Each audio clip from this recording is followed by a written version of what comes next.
ವಿಧಾನಸಭೆಯಲ್ಲಿ ದ್ವೇಷ ಭಾಷಣ ಬಿಲ್ ಅಂಗೀಕಾರ ಆಗಿದೆ. ತಿದ್ದುಪಡಿಯೊಂದಿಗೆ ವಿಧೇಯಕವನ್ನ ಅಂಗೀಕರಿಸಿದ್ದಾರೆ ಸ್ಪೀಕರ್.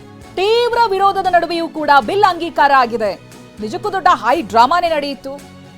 ದ್ವೇಷ ಭಾಷಣ, ಪ್ರತಿಬಂಧಕ ನಿಷೇಧ ಹಾಗೆ ಪರಿಹಾರ ಬಿಲ್ ಇದು. ವಿಧೇಯಕದ ಪ್ರತಿಯನ್ನ ಆರ್ ಅಶೋಕ್ ಹರಿದು ಎಸಿತಾರೆ.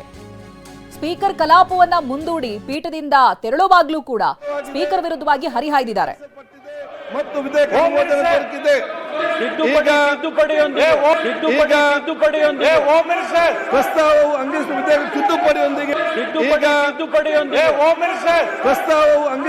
ತಿದ್ದುಪಡಿಯೊಂದಿಗೆ ಅನುಮೋದನೆ ದೊರಕಿದೆ. ಪ್ರಸ್ತಾವವು ಅಂಗೀಕರಿಸಿದ ವಿಧೇಯಕ ತಿದ್ದುಪಡಿಯೊಂದಿಗೆ ಅನುಮೋದನೆ ದೊರಕಿದೆ. ಈಗ ಸಮಯ 2 ಗಂಟೆ ಆಗಿದೆ.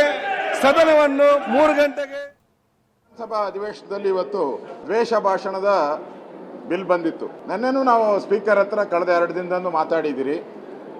ಈ ಬಿಲ್ಲನ್ನು ನೀವು ತಗೊಳ್ಳಿ, ನಾವು ಅದಕ್ಕೆಲ್ಲರೂ ಕೂಡ ಚರ್ಚೆ ಮಾಡಬೇಕು, ನಮ್ಮೆಲ್ಲ ಸದಸ್ಯರು ಕೂಡ ಚರ್ಚೆಯನ್ನು ಭಾಗವಹಿಸ್ತಾರೆ ಅನ್ನೋ ಮಾತನ್ನು ಹೇಳಿದ್ದೀರಿ.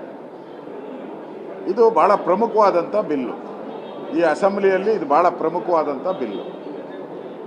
ಇದು ಪತ್ರಿಕಾ ಸ್ವಾತಂತ್ರ್ಯವನ್ನು, ರಾಜಕೀಯ ವಿಶ್ಲೇಷಕರನ್ನು, ಎಲೆಕ್ಟ್ರಾನಿಕ್ ಮೀಡಿಯಾವನ್ನು, ಸೋಷಿಯಲ್ ಮೀಡಿಯಾವನ್ನು ಕಂಟ್ರೋಲ್ ಮಾಡಿ ಅವರ ಕಪಿಮುಷ್ಟಿಯಲ್ಲಿ ಇಟ್ಕೊಳ್ಳೋ ಅಂಥ ಬಿಲ್ ಇದು.